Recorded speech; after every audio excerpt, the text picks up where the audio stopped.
Hace aproximadamente un mes tuvimos la primera reflexión de una serie que he querido empezar, una serie sobre destapar un falso cristianismo, porque eso está claro en la Biblia. Están los verdaderos y están los que aparentan ser verdaderos pero que no lo son. Entonces, como digo, hace un mes comencé esta serie de reflexiones que os dije que no sabía cuántos capítulos o reflexiones tendría, sino que mientras que el Señor fuera dándome palabra, pues se irían aumentando reflexiones a esa serie para tratar de desenmascarar al falso cristianismo, al falso cristianismo. Entonces, en esta reflexión de hoy, que es la segunda, me gustaría basarla en dos textos. El primero de ellos está en Gálatas 1:6, Gálatas 1:6 al 9, y voy a leerlo de una manera que, como ya sabéis, me gusta parafrasear los textos. Parafrasear los textos es decir un texto no exactamente tal como está escrito en la Biblia, sino de una forma para que todo el mundo lo entienda. Y también voy a basarlo en otro texto, que es Gálatas 6, capítulo 6, versículo 7. Dice así Gálatas 1, del 6 al 9, el primer texto sobre el que quiero basar esta segunda reflexión. Dice así, el apóstol Pablo dice: me asombro con la rapidez con la que habéis recibido otro evangelio. Y sigue diciendo, y no es que haya otro evangelio, sino que hay algunos predicadores que han pervertido el evangelio. Y dice, pero si nosotros, es decir, si el mismo apóstol Pablo decía, si yo mismo o un ángel del cielo os predica un evangelio diferente del que os he predicado, que sea maldito. Ese predicador y ese evangelio debe ser maldito. Y por si no hubiera quedado claro, dice, repito, si alguien predica un evangelio diferente al que os he predicado, que sea maldito. Eso es Gálatas 1, 6 al 9. Y el segundo texto es Gálatas 6 y 7. Este texto es muy cortito, pero también es muy significativo. Y dice así, no os engañéis, porque podemos engañarnos. El texto dice, no os engañéis, porque Dios no puede ser burlado. Es decir, que a Dios no le podemos tomar el pelo. Insisto, no os engañéis. Dios no puede ser burlado. Y aquí viene lo duro, lo real. Y todo lo que el hombre siembre, eso será lo que cosechará, lo que segará. Y es lógico. El que siembra lechugas, recoge lechugas. El que siembra viento, recoge tempestades. Voy a repetir el texto. No os engañéis, Dios no puede ser burlado, y todo lo que el hombre siembre, eso será lo que segará, por mucho que diga que es cristiano, que no lo es, que es consagrado, que no lo es. Todo lo que el hombre siembre, eso será lo que cosechará. Y voy con una pregunta, empiezo con una pregunta. ¿Hemos pensado alguna vez en la posibilidad de que muchos de los que van o vienen cada domingo a las iglesias, llenan los templos cada domingo? Hemos pensado en la posibilidad de que esas personas, esos hermanos, vamos a decirlo, se emocionen con la alabanza e incluso con una predicación. Pero hemos contemplado la posibilidad de que muchos de esos nunca entrarán en el cielo, nunca entrarán en el reino de Dios. Y os digo esto porque algo, de verdad, algo catastrófico está sucediendo en todo el mundo, en muchísimas iglesias. Y pocos, muy pocos, se dan cuenta de todo esto que está sucediendo. Y se dan cuenta, o se dan muy poca cuenta, porque actúan como cristianos el domingo. Actúan como cristianos el domingo, pero viven como los incrédulos durante el resto de la semana. Durante el resto de la semana. Por lo tanto, hermanos míos, deberíamos considerar si muchos de los que se tienen a sí mismos como cristianos son en realidad cristianos o en realidad pertenecen a una generación, y perdonen por la palabra, de hipócritas que en la iglesia moderna está habiendo, que está produciéndose en la iglesia moderna. Una generación que tal vez cante con lágrimas en los ojos, que tal vez se emocione, tal vez con alguna que otra predicación, pero que cuando llega el lunes se comportan peor que un incrédulo. Se comportan peor que un incrédulo. Esto es una generación que proclama a Cristo con la boca, pero como dice la Biblia, su corazón está lejos de Él, porque nunca tuvieron una real y una verdadera transformación tal como se requiere de un verdadero y un auténtico Hijo de Dios. Pero lo peor de todo esto, hermanos míos, lo peor de esto es que esa generación de creyentes creen que son salvos, pero no lo son. Pero no solo eso, sino que incluso cree que con ocupar un lugar, un asiento, una silla en una congregación, en una iglesia, ya tienen una plaza asegurada para tener la gloria en el reino de los cielos. Y no es así. Y no solamente no es así, sino que creer eso, creer de esa forma, que porque viene a la iglesia un domingo o un jueves, ya tiene una plaza asegurada en el reino de los cielos, creer así, esa es la trampa más mortífera que existe en nuestro tiempo. Y es la trampa más mortífera que existe en nuestro tiempo dentro del cristianismo, porque el cristiano que es tibio, porque se está refiriendo a cristianos tibios, el cristiano que es tibio no nace tibio de casualidad, sino una artimaña diabólica que es la que le engaña. ¿Para qué? Para destruirle, para destruirnos. Y en el día de hoy, mis queridos hermanos, vamos de alguna manera a desenmascarar toda esa conspiración diabólica que está llevando y que van a seguir llevando a millones de personas al infierno mientras creen que van de camino al cielo. En Apocalipsis 3 podemos leer estas palabras tan terroríficas que el Señor Jesucristo pronunció no contra los incrédulos, no contra los que no son creyentes, contra los que no conocen al Señor, sino que pronunció contra su iglesia. Y dice así, Apocalipsis 3, 14 y 16. Escribe al ángel de la iglesia en Laodicea. Laodicea era una congregación como Éfeso, como Esmirna, como Tiatira, como esta o como cualquier otra. Escribe al ángel de la iglesia en Laodicea. El amén, se está refiriendo a Jesucristo, el amén, el testigo fiel y verdadero, se sigue refiriendo a Jesucristo, y el que es el principio de la creación de Dios, dice esto. Y estas son las palabras que dice Jesucristo a una iglesia, no a incrédulos, sino a una iglesia. Yo conozco tus obras, y sé que ni eres frío ni eres caliente. Y sigue diciendo, ojalá fueras frío o caliente, pero por cuanto eres tibio y no frío ni caliente, te vomitaré de mi boca. Vaya sentencia, vayas palabras que dice el Señor a su iglesia. Por cuanto eres tibio, te vomitaré de mi boca. Ahora, hermanos míos, somos capaces de imaginar a un Jesús vomitando y rechazando a quienes se tenían como cristianos, pero que en realidad no lo era, porque yo no me lo imagino vomitando, pero esa es la realidad y eso es lo que dice el texto. ¿Nos hemos preguntado alguna vez el porqué de tanto asco y de tanto vómito del Señor? Pues la respuesta es bien sencilla, muy sencilla, porque la tibieza espiritual no es neutralidad, sino que es una traición al Señor disfrazada de espiritualidad.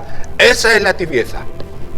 Pero fijaros también en esto, que la palabra griega que se emplea para significar que algo es tibio es que no está ni frío ni caliente. Bueno, pues como todos sabemos, el Nuevo Testamento se escribió en griego y existen varias palabras para decir tibieza o tibio. Entonces la palabra que emplea el escritor sagrado cuando escribe en el Nuevo Testamento y habla de la tibieza o del tibio, es una palabra que quiere decir o significa que algo que estuvo caliente, ardiendo, pero que con el tiempo se enfrió. ¿Se enfrió hasta qué? Hasta ponerse tibio y repugnante a los ojos del Señor. Y por desgracia, mis hermanos, esta es la descripción más exacta que el Señor da de una parte del cristianismo, como por ejemplo podría ser la iglesia de la Odisea. Esta es la descripción más exacta que el Señor da y puede hacer de una parte del cristianismo. Que sí, que es verdad que tal vez comenzaran con fuego los creyentes, tal vez comenzaran con fuego y con pasión, pero que se enfrió hasta convertirse en una religión que hace vomitar al Hijo de Dios. Y por desgracia, este es el cristianismo que a veces llena muchas iglesias. Por desgracia, insisto, este es el cristianismo que llena muchas iglesias. Es decir, cristianos que están viviendo una doble vida. Esto es una generación que se levanta el domingo, se prepara, tal vez viene a la iglesia, cierra sus ojitos, llora de emoción con la alabanza, con todo lo que se hace, pero que luego llega el lunes y es un tramposo. El miércoles habla mal tal vez de los hermanos. Y el viernes pues se toma unas copitas o hace otras cosas y dice que hace eso porque él no está bajo la ley, sino bajo la gracia. Porque como todos sabemos, hay un texto que dice que el cristiano no está bajo la ley, sino bajo la gracia. Pero algunos ese texto lo utilizan como pretexto para vivir una doble vida. No están bajo la ley, sino bajo la gracia. Y por desgracia, este tipo de cristianismo, o mejor dicho, en este tipo de cristianismo no hay una conversión verdadera, no hay una muerte del yo, no hay una crucifixión de nuestra carne, porque tenemos que crucificar nuestra carne, ni tampoco hay una santidad que vaya aumentando progresivamente. Y cuando todo esto sucede en la vida, vamos a llamarle del cristiano, es porque nunca hubo un encuentro personal con Jesucristo, nunca tuvo una real y verdadera experiencia de conversión, que es ni más ni menos lo que nos recuerda exactamente el apóstol Santiago en el capítulo 1 y los versículos 22 al 24, cuando nos dice, fijaros lo que dice Santiago, pero sed, y sed acabado en D, es decir, que es una orden, pero esa sed no es sed de beber, es de ser, ¿no? Dice, pero sed hacedores de la palabra y no solamente oidores, ya que os estaríais engañando a vosotros mismos. Y hermanos míos, todo esto que os he venido comentando hasta ahora es lo que identifica a un cristiano tibio. Es decir, una persona que va regularmente al templo, que escucha la palabra y que tal vez se emociona y llora, pero que al día siguiente se olvida de todo y vuelve a la rutina hasta el siguiente domingo. Pero lo peligroso de vivir en una situación así es que todo esto se repite cada semana, cada mes y cada año, y llega el tiempo, llega el momento que hasta la conciencia se duerme y ya no sabe distinguir entre una emoción dominguera y una vida en el espíritu. No sabe distinguirlo, lo que es una fe del domingo y una vida en el espíritu. Pero voy a deciros algo, sabéis que de cuando en cuando me gusta decir algo para que nunca se nos olvide. Voy a deciros algo que nunca deberíamos olvidar. Nunca deberíamos olvidar que esta generación de tibios no apareció por arte de magia ni de un día para otro. No. Esta generación fue criada, fue alimentada por falsas predicaciones. Es decir, por falsos predicadores. Por falsas predicaciones y falsos predicadores que predican a un Dios como si fuera un comodín que tenemos para nuestro éxito personal, en vez de predicar a un Señor que exige todo de nosotros. Y cuando esto sucede, es que nos estaban preparando y manipulando la mente y la conciencia. Y claro está, cuando se predica a un Dios que solo quiere nuestra prosperidad en vez de la muerte de nuestro yo, porque eso es lo que Él quiere, la muerte de nuestro yo. Pero cuando escuchamos muchas predicaciones, 1000 predicaciones a 1000 predicadores que solamente nos hablan de un Dios que quiere nuestra prosperidad, pero ninguna predicación sobre el arrepentimiento genuino y verdadero, y nos predica para que decretemos bendición, para que decretemos victoria, en vez de que carguemos con nuestra cruz a cuestas todos los días, porque por desgracia eso ocurre, esos falsos maestros nos estaban predicando un falso evangelio y entrenándonos para la tibieza espiritual, que es lo que más asco le da al Señor. Tanto asco le da que le hace vomitar, le dan arqueadas. Por lo tanto, cuando se predica un evangelio donde Dios está para servirnos, porque eso es lo que se predica en muchos lugares. No me estoy refiriendo ni aquí a Jerez, en muchos lugares, en muchos sitios donde hay iglesia. Donde hay iglesia, cuando se predica un evangelio donde Dios está para servirnos, ese evangelio nos irá preparando para formar parte de una generación tibia y de fe dominguera, por desgracia, pero eso será así. Por lo tanto, insisto, cuando se predica que podemos decretar, nosotros no decretamos nada, el que hace los decretos es el Señor, pero cuando se nos predica que decretemos bendición o una vida próspera en vez de arrepentimiento y cruz, esos falsos predicadores, insisto, nos estaban entrenando para ser tibios y donde Dios existe solamente para servirme a mí y no para servirle yo a Él. Y no para servirle yo a Él. Y cuando los años pasan, y nuestra alimentación consiste en predicaciones de este estilo y con frases emotivas, y con versículos sacados fuera del contexto bíblico, pues de alguna manera, hermanos míos, estaríamos recibiendo un evangelio diabólico que nos llevaría a la tibieza espiritual y a ser vomitados por el Señor Jesús.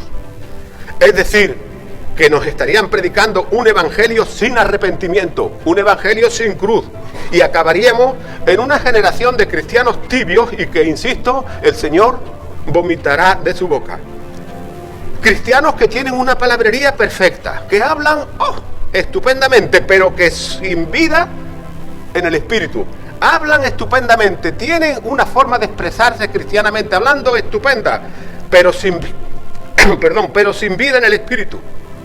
Cristianos que hablan de Cristo, pero que no le conocen. Que dicen que son nuevas criaturas, pero siguen siendo orgullosos. Siguen siendo egoístas, siguen guardando rencor a los hermanos. Y son peores que los incrédulos. Pero lo realmente trágico, hermanos míos, lo realmente trágico de todo esto es que están convencidos de que son espirituales y que su salvación está asegurada porque asisten a la iglesia o porque ponen versículos en el Facebook o en el WhatsApp, pero que sus vidas no reflejan la vida de Dios, porque esa es la realidad. Por lo tanto, todo aquel que pertenezca a ese tipo de cristianismo, en vez de ser como el publicano de la parábola, ¿recordáis la parábola del publicano? 2 personas fueron al templo a orar y el fariseo, orando sinceramente, decía: Señor, gracias porque yo no soy como ese publicano. Y el fariseo decía la verdad. El fariseo decía la verdad. Posiblemente el fariseo no hacía lo que hacía el publicano, pero eso no es oración. El Señor lo que quiere es la oración y la actitud del publicano, porque el Señor no quiere una generación que es tibia y llena de farsantes, sino que quiere humildad, quiere la entrega de nuestro yo, quiere la sumisión total a su voluntad, quiere que nos veamos totalmente destrozados para que en la eternidad Él pueda totalmente ensalzarnos. Y esa es la verdad de lo que el Señor quiere de nosotros. Y todo evangelio que se predique día tras día, mes tras mes y año tras año, y que no sea un evangelio así, pues pertenecerá a una generación que sí, que será cristiana, pero a pesar de eso el Señor la vomitará de su boca, porque será una generación de farsantes. Y será una generación de farsantes porque, tal como dijo Jesús, esto lo conocemos de memoria: no todo el que me dice Señor, Señor, no todo el que me dice Señor, Señor entrará en el reino de los cielos, sino el que hace la voluntad de su Padre que está en los cielos. Y luego sigue diciendo, porque muchos, sigue diciendo el Señor, dice: porque muchos me dirán en aquel día. Fijaros, no pocos, sino muchos me dirán en aquel día: Señor, ¿no profetizamos en tu nombre? ¿No hicimos en tu nombre todo esto? ¿Echamos fuera demonios? hicimos muchos milagros. Y entonces dice Jesús que les dirá: nunca os conocí, apartaos de mí, hacedores de maldad. Eso será una realidad que sucederá. E insisto en esto, hermanos míos, porque muchos están convencidos de que son salvos e incluso presentan su currículum con una lista de actividades cristianas. Pero a pesar de eso, el Señor les dirá la frase más aterradora y terrorífica que un ser humano puede oír: apartaos de mí, malditos. Apartaos de mí, malditos. Y lo duro de todo esto, hermanos, es que este tipo de creyentes a los que el Señor vomitará de su boca no eran ateos.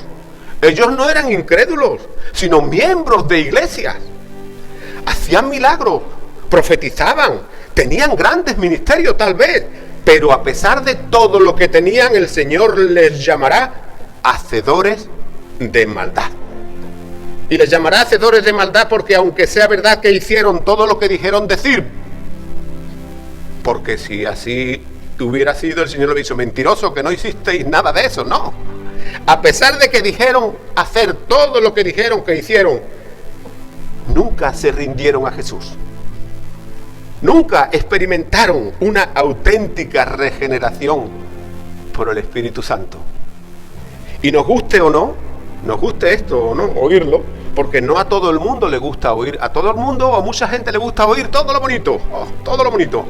Pero, insisto, nos guste o no oír esto, este será el futuro de una generación tibia, porque como ya os he dicho, el Señor la vomitará de su boca. El Señor la vomitará de su boca. Y la vomitará de su boca porque, insisto, a pesar de que hicieron, no mintieron, dijeron la verdad. A pesar de que hicieron todo lo que dijeron, no obedecieron ni tampoco hicieron la voluntad del Padre Celestial. Y todo esto, mis hermanos, todo esto el Señor lo dijo muy claramente en Juan 14:15, más resumido que el texto que os acabo de citar. Si me amáis, guardad mis mandamientos. Así de sencillito. Si me amáis, guardad mis mandamientos.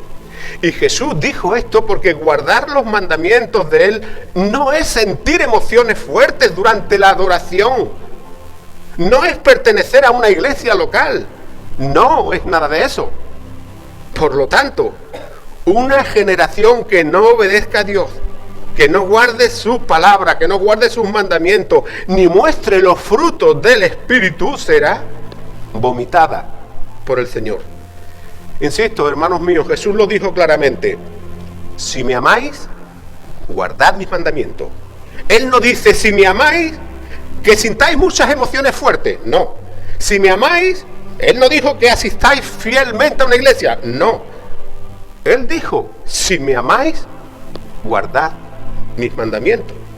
Y este tipo de creyente suele ir a los cultos de oración, por ejemplo, pero miente habitualmente. Suele ir a la iglesia y hasta canta con devoción, pero guarda algún tipo de rencor contra algún que otro hermano. Y esta es la realidad de muchos, no digo de todos. No podría yo poner aquí 40.000 ejemplos, pongo unos cuantos, pero esta es la realidad, que el domingo parece un santo. El domingo parece un santo y lleno de emoción, pero el lunes es peor que un incrédulo. Porque esa es la realidad que sucede, por desgracia, con muchos de los que a sí mismos se llaman cristianos. Fijaros, mis hermanos, lo que dice Primera de Juan 2:4.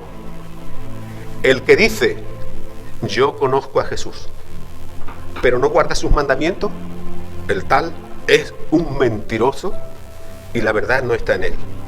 Pero fijaros en este detalle, que aquí no está diciendo que es uno que se podría haber confundido. El que no guarda su palabra es que a lo mejor está confundido. No, dice que el que no guarda su palabra, sus mandamientos, el tal es un mentiroso. No es alguien que se haya confundido, sino que es un mentiroso. Por lo tanto, si decimos, si Jesús es la verdad y lo es, si decimos que conocemos a Jesucristo pero no guardamos sus mandamientos, somos unos mentirosos. Y lo peligroso y horrible de todo esto, hermanos míos, es que muchos de los que se tienen por cristianos es porque adoran incluso hablan de Cristo, pero no son salvos, no son salvos, sino que el Señor los vomitará de su boca. Y quiero insistir en esto, porque tal como dice Hebreos 12:14, ¿qué dice Hebreos 12:14?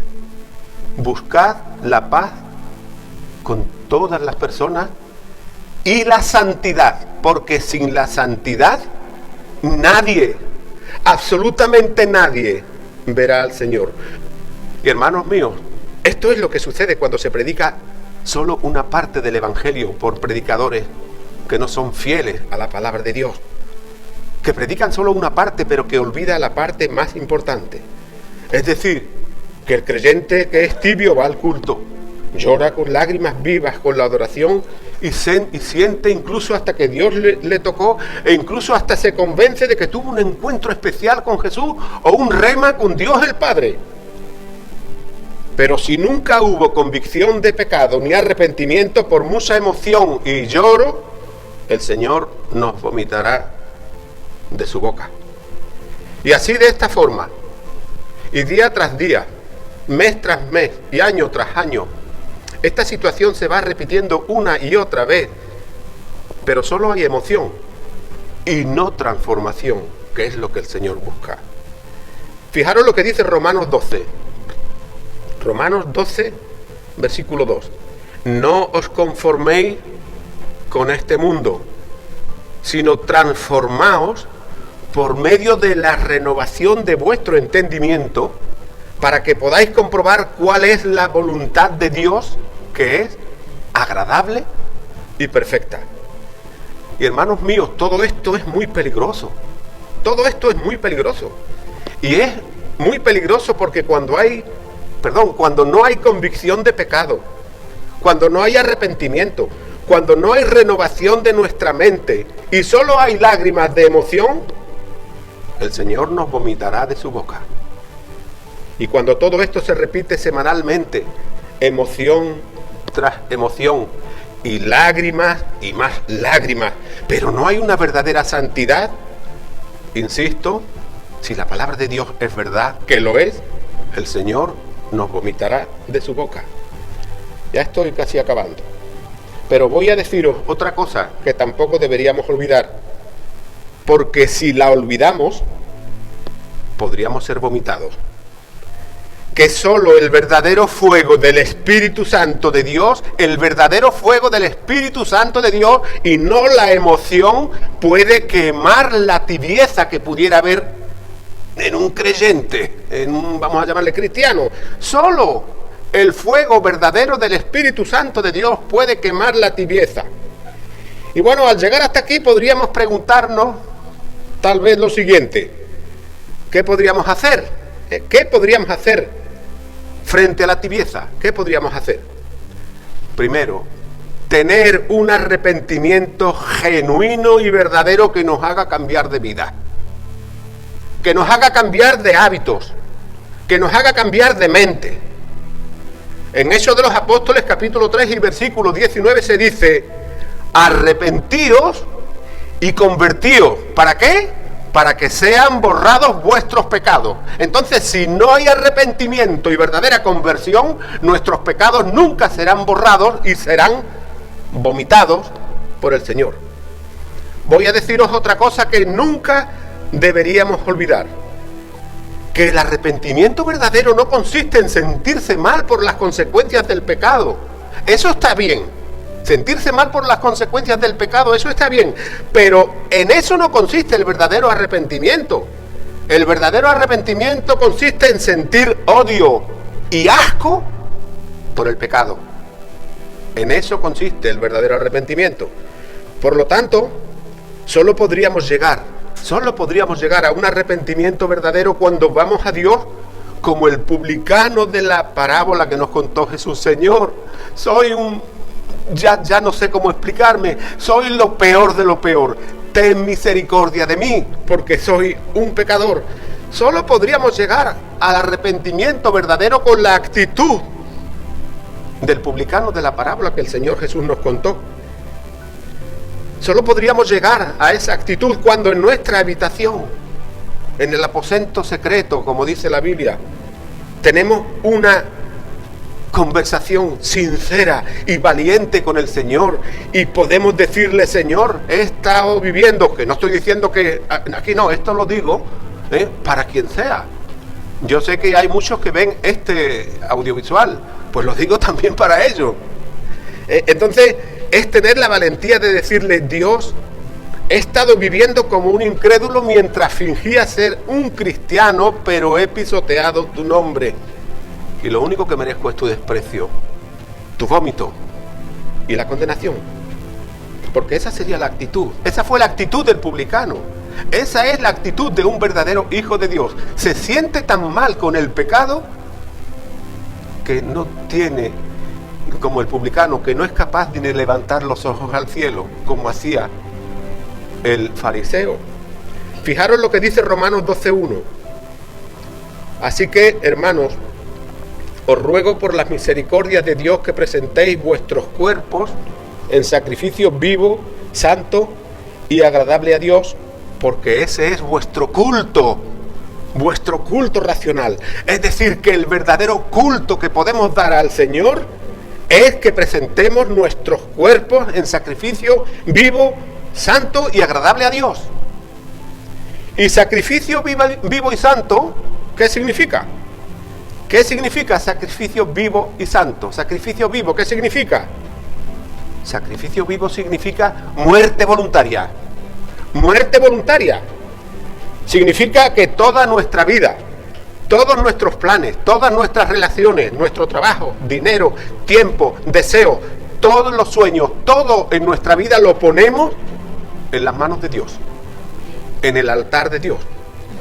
Y cuando digo que todo esto debe ponerse en el altar de Dios, estoy diciendo que no debemos negociar absolutamente nada con el Señor. Señor, mira, esto tampoco es tan malo. No, ahí no hay negocio. Él es el que pone las normas y nosotros, amén, amén. Todo lo que somos, todo lo que tenemos, lo dejamos en sus manos. Porque hasta que esto no sea una realidad en nuestras vidas, entonces, bueno, tal vez no podamos decir lo que dijo el apóstol Pablo en Gálatas 2:20. Y ahora digo, cuando esto sea una realidad en nuestras vidas, entonces podríamos decir lo que dijo el apóstol Pablo en Gálatas 2:20. ¿Qué dijo Pablo? Fijaros lo que dijo: con Cristo estoy juntamente crucificado. Ya no vivo yo, es Cristo quien vive en mí. Y lo que ahora vivo en mi cuerpo, lo vivo en la fe del Hijo de Dios, el cual me amó y se entregó a sí mismo por mí. Por lo tanto, hermanos míos, Gálatas 2:20 significa lo siguiente: que si es Cristo quien vive en nosotros, los deseos de nuestra vieja vida deben morir cada día. Por lo tanto, todo lo que no sea de Dios debe ser crucificado. Pero aquí hay un por favor, que nadie me malinterprete, porque con esto no estoy diciendo que sea malo prosperar en la vida, tener abundancia. El apóstol Pablo dijo: he aprendido durante mi vida cristiana a pasar necesidad y a tener abundancia. No estoy diciendo eso. No estoy diciendo que no sea bueno que el Señor nos dé un coche, una casa, un chalet y un avión. No estoy diciendo eso. Estoy hablando de crucificar nuestra carne ante el Señor. Y fijaros, teniendo en mente esto que os acabo de decir, lo que dice Josué en cuanto a la prosperidad. Josué 1:8 y 9.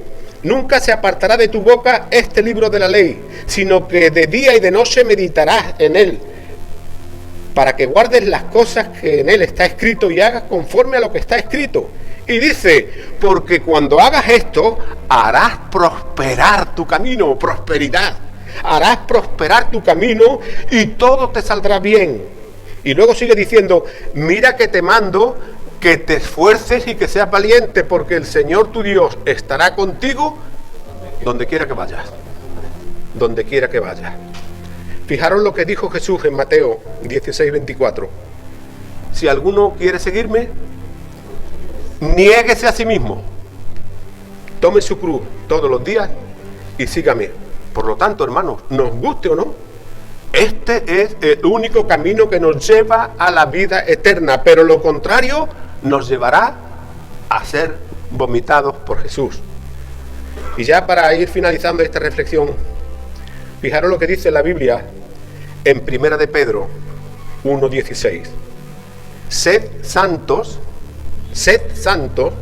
porque yo soy santo. Por lo tanto, la santidad no es una opción. El Señor nos dice, sed santo, acabado en D. No sed de beber, sino sed de ser. Y cuando el verbo acaba en D, es un imperativo, es una orden. Es como cuando, por ejemplo, estamos todos en un grupo y hay un lobo suelto por ahí y dice uno, que viene el lobo, corred, con D. Entonces él dice, sed santos, porque yo soy santo. Buscar la paz con todos los hombres y la santidad, porque esto es lo que el Señor requiere y desea de cada uno de nosotros. Así que, respecto a esto, deberíamos entender lo siguiente, que andar en santidad no significa ser perfecto. Eso debemos tenerlo claro. Andar en santidad no significa ser perfecto. Este es perfecto. No, ese se cae 14 veces. Andar en santidad no significa ser perfecto. No significa eso. Andar en santidad significa, y esto es lo importante que entendamos, una separación progresiva y pasito a pasito hacia la santidad. No te conviertes, ya tiene que ser como mi hijo, no. Pero no puedes quedarte estancado, sino que pasito a pasito tienes que ir siguiendo hacia la santidad. Por lo tanto, hermanos míos, todas las áreas de nuestra vida, la familia, el trabajo, el dinero, el entretenimiento en general, todas nuestras relaciones deben estar todas bajo el señorío de Cristo. Ahora, santidad también significa que debemos mostrar los frutos que otros puedan ver. Y debemos mostrar esos frutos porque, tal como nos recuerda Mateo, los cristianos se conocen por sus frutos. O como dijo Jesús literalmente, por sus frutos los conoceréis. Por lo tanto, nuestras vidas deben mostrar los frutos. ¿Cuál fruto? Los frutos del Espíritu. ¿Cuáles son los frutos del Espíritu? Amor, gozo, paz, paciencia para con los demás, amabilidad, bondad, fidelidad, mansedumbre y templanza. Y estos frutos, hermanos míos, deberían verse, pero no como una actuación teatral que estamos haciendo para que los demás vean lo bueno que somos, sino para que vean que Cristo vive en nosotros. No es un teatro, sino para que vean que Cristo vive en nosotros. Y por último, y ya con esto acabo, me gustaría daros una buena lista cortita de lo que debería verse en un cristiano, en un hijo de Dios, en uno que realmente ha nacido de nuevo. Y fijaros, aunque el mundo se parta en dos, esto nunca lo deberíamos olvidar. Primero, que el cristianismo verdadero no es algo que hacemos, sino es alguien en quien nos convertimos. Nos convertimos de la tinieblas a la luz. El cristianismo verdadero, insisto, no es algo que hacemos, sino en quién nos convertimos, en quién deberíamos convertirnos.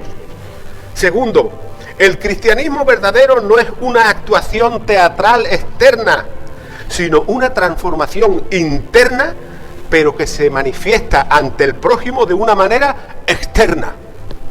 ¿Lo habéis entendido? Yo creo que está claro, ¿no? El cristianismo no es una actuación teatral para que nos vean, externa, sino que es una transformación interna para que esa manifestación interna podamos manifestarla externamente ante el prójimo. Y tercero, que el cristianismo verdadero no es un comportamiento modificado por nuestro esfuerzo, no es nuestro esfuerzo. Insisto, el cristianismo verdadero no es un comportamiento modificado por nuestro esfuerzo, sino que es el resultado de haber recibido una nueva naturaleza por haber nacido de nuevo y ser una nueva criatura en Cristo Jesús. Por lo tanto, estimados hermanos, amados hermanos, cuando tenemos una transformación real y verdadera, el ser tibio y la tibieza Es imposible. Y cuando tenemos esa transformación real y verdadera y machacamos y seguimos en ella, es imposible ser tibio, porque, y me gustaría que escucharas esto bien, o estamos muertos a nuestro yo, a nuestro ego, o estamos vivos para Cristo. ¿Se entiende, verdad? O estamos muertos al yo y vivos para Cristo, ahora lo explico mejor, o simplemente estamos vivos para nuestro yo.